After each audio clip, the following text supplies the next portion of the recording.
pessoal, né, já tem reggae e tal, forrozão, de repente sei lá o que mais tem aqui. Mas a gente tem heavy metal também aqui hoje.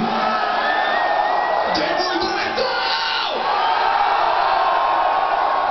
E Sepultura aí na veia, levando o nome do Brasil pra fora. E a gente tá aqui em Floripa pra fazer um grande show pra vocês, trazendo pra vocês aí o retorno do Angra. A gente tá trabalhando em músicas novas já, então já podemos adiantar pra vocês. Próximo ano desculpa do Angra aí. E a gente tá muito feliz de estar de volta aqui, tá bom?